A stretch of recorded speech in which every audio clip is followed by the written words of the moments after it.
Good day everyone, this is part number 5 of the Mendeley tutorial series.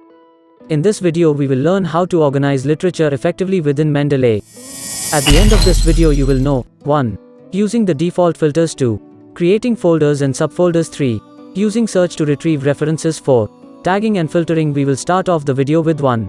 Using the default filters. Mendeley Desktop offers a number of default filters in order to help you to organize your research.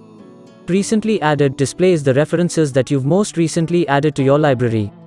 Recently read displays a list of the PDF files you've recently opened for reading. Favorites. At any time you are able to star a reference by clicking on the star that appears next to its entry in your Mendeley library. This will mark the item as a favorite and add it to the favorites view.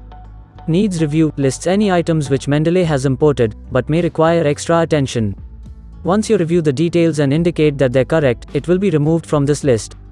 My publications. This folder is used for adding your own personally authored publications to Mendeley. Unsorted. Any reference that has not been added to a folder, see below, will be listed here.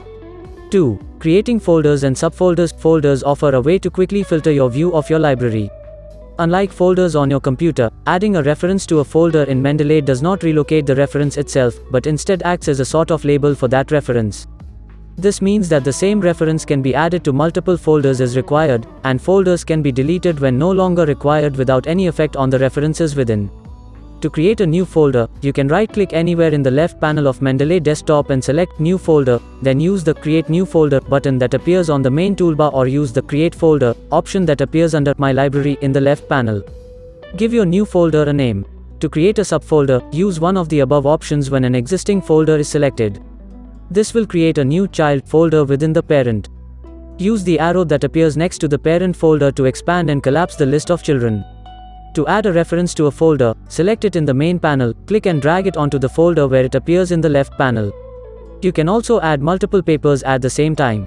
3. Using search to retrieve references. Mendeley Desktop offers a search tool that allows you to easily retrieve your reference. Search term in the field and Mendeley will return the appropriate results. Mendeley searches document details including the General Notes field, as well as within the body text of any PDF paper. Down menu to narrow your search to a specific field. Mendeley Desktop's search tool is context specific. If you're viewing a particular folder, Mendeley will only search items within that folder. You can use this to quickly pinpoint specific resources. To search your entire library, ensure that all documents is selected. 4. Tagging and filtering. Tags allow you to apply quick text labels to references in order to easily group them. Add tags separated using semicolons to the field found in the Document Details panel. Retrieve tagged items using the filter menu that appears in the bottom left corner of Mendeley Desktop. Choose Filter by My Tags from the drop-down menu and select the desired tag. The filter menu is context specific. Only tags used within the current view will be available to select. Make sure all documents is selected in order to select from the full list of tags. You can also use the filter menu to filter by publications, author name, and author provided keywords. This concludes the tutorial, and now we know how to 1. Use the default filters 2. Create folders and subfolders 3. Use search to retrieve references 4. Tagging and filtering. In the coming video we will learn how to read, search and annotate documents using Mendeley. Please give this video a like, share, and subscribe the channel. If you have any questions, ask in the comment section. I will be glad to answer.